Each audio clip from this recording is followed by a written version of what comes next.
আসসালামু আলাইকুম, Kushtia kitchen and food ব্লগে সবাইকে স্বাগতম। নিয়ে আসলাম একটা অন্যরকম রেসিপি। আর এই রেসিপিটা এর আগে কেউ ট্রাই করেছে কিনা আমি জানি না, তবে আমি ফার্স্ট ট্রাই করলাম। আর হবে কিনা সেটাও বলতে পারছিলাম না, তবে আলহামদুলিল্লাহ অনেক ভালো হয়েছিল। এই যে মোয়া আলু দিয়ে এই রেসিপিটা আমি তৈরি করব। মোয়া আলুটাকে আমি ভালো করে ছিলে নিয়েছি, নিয়ে এবার এটাকে আমি খুব ভালো করে মুথে নিয়েছি। তার উপরে এর ভেতরে দিয়ে দিলাম ইস্ট, ময়দা, একটু চিনি, লবণ দিয়ে এটাকে খুব ভালো করে হালকা একটু গরম পানি দিয়ে ভালো করে এটাকে আমি মুথে নিচ্ছি। একটু শক্ত কোয়ালিটির করে এটাকে মুথে নেব, যেভাবে আর কি রুটি তৈরি করে ওইরকম। ডোটাকে তৈরি করে আমি আধা ঘন্টার জন্য রেস্টে রেখে দেব। আর এর ভিতরে হচ্ছে আমি পুর দেবো, তো এর উপর একটু তেল ব্রাশ করে দিলাম, দিয়ে আমি এটাকে রেখে দেব। এবার আমি হচ্ছে এর ভিতরে যে পুরটা দেবো সেই পুরটাকে আমি রেডি করে নিচ্ছি। এখন আমি তেল দিয়ে দিলাম। তেল হচ্ছে আমি বেরেস্তা করে রেখেছিলাম, যে তেলটা বেশি ছিল সেটা দিলাম। তার উপরে দিয়ে দিলাম একটু পেঁয়াজ কুচি, লবণ, আর হচ্ছে একটু আদা রসুন পেঁয়াজ বাটা। এবার দিয়ে দেবো সবজি, গাজর আর হচ্ছে টমেটো দেব। তো আমি শুধু এই দুইটা সবজি দিয়েই এটাকে তৈরি করবো, ভিতরের পুরটা। আর দিলাম একটু মরিচ কুচি। এবার এটাকে খুব ভালো করে নেড়ে চেড়ে নেবো, টমেটোটা গলে যাবে আর গাজরটা সিদ্ধ হয়ে যাবে, সে পর্যায়ে এটাকে আমি নামিয়ে নেব।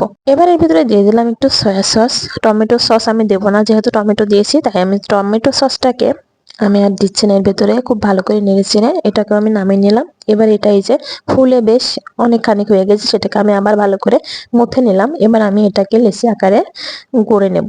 এটা কিন্তু হচ্ছে বন বারোটি বানাচ্ছি আমি। আমি হচ্ছে আলু দিয়ে বানাবো সেটা ভেবে নিয়েছিলাম, যেহেতু আলুগুলো নষ্ট হচ্ছিল। রোজার ভিতরে বাচ্চাদের সিদ্ধ করে দিয়েছিলাম, ওরা খায়নি। আর আমার বাচ্চারা সবজি খেতে চায় না, তার ভিতরে আলু একটা, সে মিষ্টি আলু হোক আর এমনিতে আলু হোক, ও খেতেই চায় না ওরা। তো ওইগুলো নষ্ট হবে বলে আমি ভাবলাম একটু বুদ্ধি করে যে এভাবে নাস্তাটাকে আমি তৈরি করে দিই, তাহলে খাবে। তবে এই নাস্তাটা আমি তৈরি করেছিলাম, সেটা কিন্তু ওরা খুব মজা করেই খেয়েছিল, নষ্ট আর হয়নি। এই যে আপনি দেখতে পাচ্ছেন আপনারা, আমি এর ভিতরে হচ্ছে পুরগুলোকে মুখগুলোকে এইভাবে বন্ধ করে দিচ্ছি।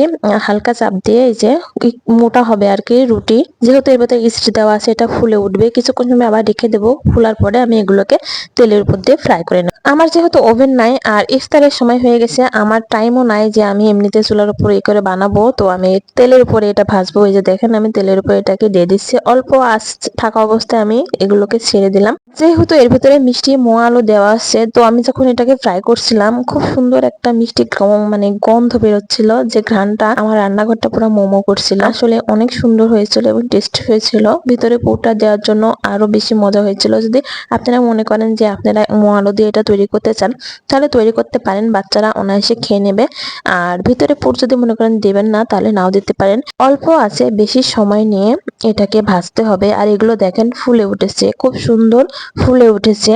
আর এত সুন্দর ফুলেছে যা বলার কথা না। আমি যখন তৈরি করে এটা সবার সামনে দিই, কেউ বিশ্বাসই করছিল না যে এটা মোয়া আলুতে তৈরি করা। মোয়া আলু থাকলে পরে এভাবে আপনারা ট্রাই করতে পারেন। তো কেমন লাগলো আমার রেসিপিটা সবাই বলবেন। আসসালামু আলাইকুম, সবাই ভালো থাকবেন, সবার জন্য অনেক দোয়া এবং শুভকামনা।